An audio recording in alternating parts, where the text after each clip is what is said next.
Bismillahirrahmanirrahim. Assalamu alaikum. I am Mr. Anjum and you are watching my legal channel The Legal Expert on YouTube. Before starting video, अगर आपने अभी तक मेरा channel subscribe नहीं किया तो उसको सब्सक्राइब कर लें ताकि आने वाली वीडियोस आपको मिलती रहें।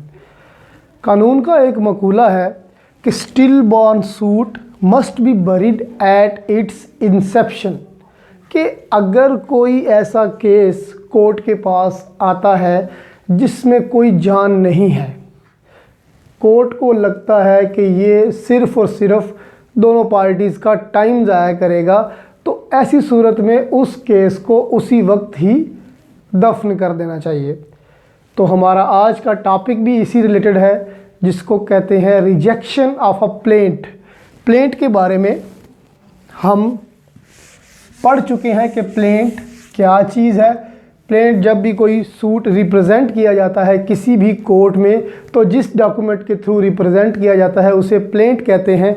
उसमें सारे का सारा जो बायोडाटा होता है प्लेंटिफ का, डिफेंडेंट का, सूट का टाइटल, सूट का केस नंबर एंड उसकी फॉर्मल बॉडी में उसकी जो फॉर्मेलिटीज़ होती हैं प्लेंट की, वो सारी की सारी दर्ज की जाती हैं। फॉर्मेलिटीज़ में आपने ये बताना होता है कि what is the cause of action, यानी कि किस बिना पर मैं ये दावा दायर कर रहा हूँ, मेरे पास क्या राइट्स हैं, मेरे कौन से राइट्स वायलेट हुए हैं और किस बिना पर मेरा ये दावा करना बनता है, उसे कहते हैं कॉज ऑफ एक्शन। उसके बाद आपने ये स्टेटमेंट देनी होती है कि जो मेरा सब्जेक्ट मैटर है जिसके रिलेटेड मैं ये दावा दायर कर रहा हूँ उसकी वैल्यू इतनी है और मुझे इतना रिलीफ दिया जाए। फिर उस सब्जेक्ट मैटर के हिसाब से जो कोर्ट फीस है वो आपने पे करनी होती है, वो भी उस प्लेंट में लिखना होता है। तो ऐसे आप एक प्लेंट जो है प्लेंट दायर करते हैं, दावा दायर करते हैं, उसे कहते हैं प्लेंट। अब उस प्लेंट में अगर जान नहीं है, अगर कोर्ट ये समझती है कि ये प्लेंट फ्रीवुलस है, ये प्लेंट जो है ये कोर्ट का टाइम ज़ाया करेगी, तो फिर कोर्ट क्या करेगी, उस प्लेंट को रिजेक्ट कर देगी। Because it is the duty of the court कि जब भी कोई प्लेंट उसके पास जाती है तो कोर्ट उसको एग्जामिन करती है। वो देखती है कि जो जो फॉर्मेलिटीज़ एक दावा दायर करने वाली हैं क्या इसने फुलफ़िल की हैं। अगर तो वो फुलफ़िल की हैं तो ठीक, अगर नहीं फुलफ़िल की तो वो कोर्ट उसको रिजेक्ट कर देती है। और कुछ सूरतों में कोर्ट प्लेंटिफ को टाइम देती है कि आप ये जो प्रॉब्लम्स हैं ये सॉल्व करके ले आएँ, तो उसके बाद हम इसको एक्सेप्ट कर लेंगे। तो हुआ क्या, जो इसकी रेलिवेंट प्रोविज़न है सीपीसी में वो है ऑर्डर 7 रूल 11।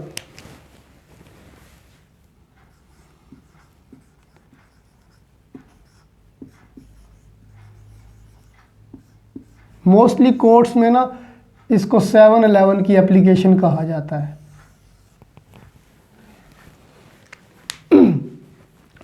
तो ऑर्डर 7 रूल 11 जो है रिजेक्शन ऑफ द प्लेंट के बारे में है। जो ये रिजेक्शन होती है प्लेंट की, ये दो तरीके से हो सकती है। कोर्ट इसको सो मोटो भी कर सकती है क्योंकि ये ड्यूटी होती है कोर्ट की कि वो प्लेंट को एग्जामिन करे, and on the application of the opposite party, जो कि 711 की एप्लीकेशन। ये कोर्ट में आम चलता है, ये कचहरी में ये वर्ड के 711 की एप्लीकेशन दे दो, तो वो दूसरी साइड से अगर 711 की एप्लीकेशन आ गई तो भी कोर्ट उसको कंसीडर करती है और देखती है कि ये एप्लीकेशन ठीक है, तो फिर इसको प्लेंट को रिजेक्ट कर देना चाहिए। तो दो तरीके हो सकते हैं, एप्लीकेशन पे भी और सो मोटो पे भी। तो हम पढ़ते हैं कि ऑर्डर 7 और रूल 11 वो कहता क्या है। वो कहता है कि जी the plaint shall be rejected in the following cases. सबसे पहली चीज़ जो इसमें आ गई, the plaint shall be rejected. Shall जब आ जाएगा तो ये शो करेगा कि this is the mandatory provision of law, this is not the discretionary provision, कि जब भी ये वाली चीज़ें होंगी तो प्लेंट को रिजेक्ट किया जाएगा। सबसे पहली चीज़ कहता है कि where it does not disclose a cause of action. पहली चीज़ क्या बताता है जी, not disclosing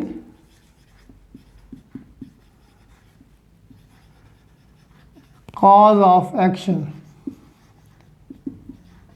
cause of action, जैसा कि मैंने बताया कि this is the formality of a plaint, कि जब भी कोई दावा दायर किया जाता है तो बिनाए दावा उसमें दर्ज किया जाता है कि मैं इन वजूह की बुनियाद पर ये दावा दायर कर रहा हूँ। तो इसे कहते हैं cause of action. Cause of action जो है ये सेट ऑफ फैक्ट्स होता है। फॉर एग्जांपल आपने कोई कंट्रैक्ट किया, कंट्रैक्ट के बाद थोड़ा सा उस कंट्रैक्ट पे काम हुआ, उसके बाद जो जिससे आपका कंट्रैक्ट हुआ उसने आपका वो कंट्रैक्ट पूरा करना बंद कर दिया। तो ये कॉज ऑफ एक्शन को अगर आप लें तो इसमें कंट्रैक्ट हुआ वो भी एक part of cause of action है, और उसने कंट्रैक्ट फुलफिल करने से इनकार कर दिया, that is also a part of cause of action. तो ये दोनों चीज़ें मिलके, सेट ऑफ फैक्ट्स मिलके एक चीज़ बन गई जिसे आप कॉज ऑफ एक्शन कहते हैं। तो अगर तो आपकी जो प्लेंट है वो कॉज ऑफ एक्शन को डिस्क्लोज नहीं कर रही, कॉज ऑफ एक्शन को बयान नहीं कर रही, तो कोर्ट पे ये लाजिम है कि वो इस प्लेंट को रिजेक्ट कर दे। दूसरी चीज़, where the relief claimed is undervalued and the plaintiff on being required by the court to correct the valuation within a time to be fixed by the court fails to do so। अब दूसरी जो बात उसमें कहता है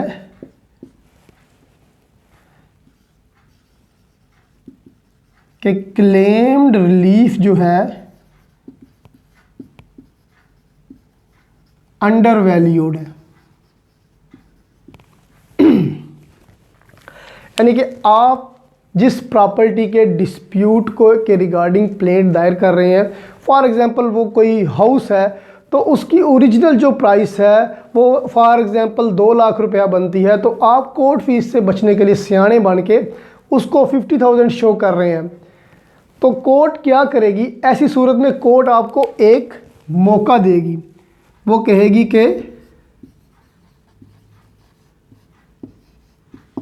कि आप इसको ठीक कर लें, सूट की जो वैल्यू है, जो सब्जेक्ट मैटर की वैल्यू है, वो अच्छे से असरटेन करें, और आपको थोड़ा सा साथ क्या देगी, टाइम देगी।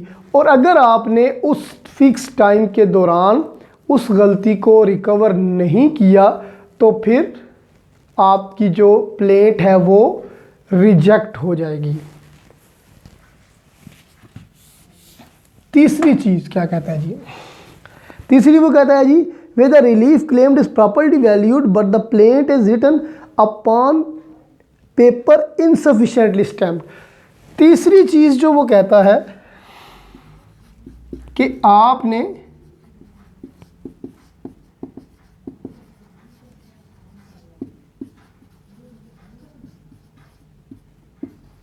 जो सब्जेक्ट मैटर है उसकी वैल्यू अच्छे तरीके से कैलकुलेट की हुई है, बट उसके हिसाब से आपने कोर्ट फीस को पे नहीं किया। तो इसके बारे में जो जनरल रूल है वो अगर मैं आपको बताऊं तो आप देखें सेक्शन 4 और 6 को कोर्ट फीस एक्ट के जो 1870 में है, उसके मुताबिक ये जनरल रूल है कि कोई भी ऐसा डॉक्यूमेंट जिसके ऊपर कोर्ट फीस होनी चाहिए वो बिना कोर्ट फीस के कोर्ट में एडमिट नहीं होगा। तो इसकी जो एक्सेप्शन है वो ये वाला तीसरा नंबर है कि जब आप एक चीज़ की वैल्यू अच्छे से कैलकुलेट करते हैं और उसके बाद उसकी कोर्ट फीस प्रॉपर नहीं जमा कराते, यानी कि उसकी कोर्ट फीस फॉर एग्जांपल बन रही है 15,000, लेकिन आपने जो स्टैंप लगवाई हुई हैं वो है 10,000 की, 5,000 की, तो आपने उसको कम स्टैंप लगवाई हुई है। तो अगर ऐसा है तो ऐसी सूरत में कोर्ट क्या करेगी, आपको टाइम देगी कि आप इस टाइम तक ये जो कोर्ट फीस है ये प्रॉपर पे कर दें। अगर आप उस टाइम तक उस कोर्ट फीस को प्रॉपर पे करके आ जाते हैं तो ऐसी सूरत में कोर्ट आपकी प्लेंट को एक्सेप्ट कर लेगी, और अगर आप फेल हो जाते हैं ऐसा करने में तो कोर्ट आपकी प्लेंट को क्या करेगी, रिजेक्ट कर देगी। तो this is the third cause for rejection of a plaint. और जो फोर्थ कॉज है वो है जी, suit is barred by law. अगर आपकी जो प्लेंट है वो उस चीज़ के बारे में है जिसको कानून ने सुनने से मना किया हुआ है, तो ऐसी सूरत में भी आपकी प्लेंट रिजेक्ट हो जाएगी। फॉर एग्जांपल रेवेन्यू का मसला है, आप सिविल कोर्ट में ले जाते हैं। फैमिली प्रॉब्लम है, आप उसको सिविल कोर्ट में ले जाते हैं। फैमिली प्रॉब्लम फैमिली कोर्ट में जाना चाहिए। रेवेन्यू इशू रेवेन्यू कोर्ट में जाना चाहिए। और एक बड़ा एक इंटरेस्टिंग केस हुआ था इंग्लैंड में कि दो चोर थे, उन्होंने कहीं पे चोरी की। चोरी के बाद उनके दरमियान में चोरी का माल तकसीम करते हुए फड्डा हो गया, तो वो दोनों कोर्ट चले गए। कोर्ट में उन्होंने अपील मतलब कोर्ट में उन्होंने केस दायर कर दिया कि हम दोनों में बंटवारा करवाया जाए। तो ऐसी सूरत में कोर्ट ने क्या किया, उन दोनों चोरों को भी अंदर किया और उनके वकला हजरात को भी अंदर किया। तो जो चीज़ कानून ने मना की हुई है उसके बारे में आप कोई केस लेके आ जाते हैं, तो फिर भी आपकी जो प्लेंट है वो रिजेक्ट होगी। तो दीज आर द 4 काजेज़ जिनकी वजह से आपकी जो प्लेंट है वो रिजेक्ट हो सकती है। ऑर्डर 7 रूल 11, इसको 711 की एप्लीकेशन भी कहा जाता है। अब इसका ऑब्जेक्ट क्या है? What is the object behind rejection of a plaint? जैसा कि मैंने शुरू में बताया कि स्टिल बॉर्न, अगर आपका कोई केस है जो कि जिसमें कोई जान नहीं है, अगर आप उसको लेके चलेंगे तो वो टाइम टेकिंग होगा, वो बिल्कुल फ्रूटलेस हो जाएगा। तो फ्रूटलेस लिटिगेशन से बचने के लिए रिजेक्शन ऑफ अ प्लेंट का ऑप्शन रखा गया है। दूसरी जो इसमें चीज़ आएगी, दूसरा जो ऑब्जेक्ट इसका बनेगा कि जो आपका प्लेंटिफ है उसके पास चांस होगा कि वो रीट्रेस हिज स्टेप कर ले, यानी कि प्लेंटिफ के पास एक चांस होगा कि वो अपने आप को करेक्ट करके दोबारा से एक प्लेंट लेकर कोर्ट में आ जाए। तो this is the 2-fold object of rejection of a plaint. और ये जो आपकी रिजेक्शन का ऑर्डर होता है ये अमाउंट्स टू डिक्री होता है। अब ये भी कहा जाता है कि ये जो डिक्री है, जब एक डिक्री हो जाता है तो उस पर रेस्ट जुडिकाटा लगता है। बट ये जो डिक्री होती है जो कि रिजेक्शन ऑफ अ प्लेंट होती है, इस पे रेस्ट जुडिकाटा नहीं लगता। रेस्ट जुडिकाटा सिर्फ उन्हीं केसेस पे लग सकता है जिनमें कोई एडजुडिकेशन हुई हो, क्योंकि इस पे कोई एडजुडिकेशन नहीं होती। सिर्फ एक प्लेंटिफ होता है जो प्लेंट लेके आता है और उसकी प्लेंट को रिजेक्ट कर दिया जाता है। ये अमाउंट टू डिक्री ज़रूर होता है बट इस पे रेस्ट जुडिकाटा नहीं होता। प्लेंटिफ के पास एक ऑप्शन होता है कि वो फ्रेश प्लेंट आके सेम काज ऑफ एक्शन पे सेम पार्टीज पे वो फाइल कर सकता है, उस पे रेस्ट जुडिकाटा अप्लाई नहीं होता। तो जब प्रोसीजर क्या होगा, जब रिजेक्शन होगी, सबसे पहले तो कोर्ट एक ऑर्डर करेगी कि the plant has been rejected, और वो ऑर्डर क्या होगा, वो अमाउंट्स टू डिक्री होगा। और साथ में उस ऑर्डर पे कोर्ट रीजंस भी लिखेगी कि दीज आर द रीज़न जिसकी वजह से इसकी प्लेंट को रिजेक्ट किया गया है। और ये जो आपका ऑर्डर 7 रूल 11 है ये एग्जॉस्टिव नहीं है, यानी कि ये मतलब है कि तमाम केसेस को, ये तमाम रीजंस को ये कवर नहीं करता। कोर्ट अगर ये फिट समझती है कि इस प्लेंट को रिजेक्ट कर देना चाहिए, इसमें कोई ऐसी चीज़ नहीं है जिसकी वजह से इस केस को आगे जाने दिया जाए, ये फ्रूटलेस हो सकती है, ये फ्रीवुलस हो सकती है, ये टाइम टेकिंग हो सकती है, ये पार्टी का टाइम ज़ाया करेगी, तो ऐसी सूरत में कोर्ट अपनी इनहेरेंट पावर्स को यूज़ करते हुए प्लेंट को रिजेक्ट कर सकती है।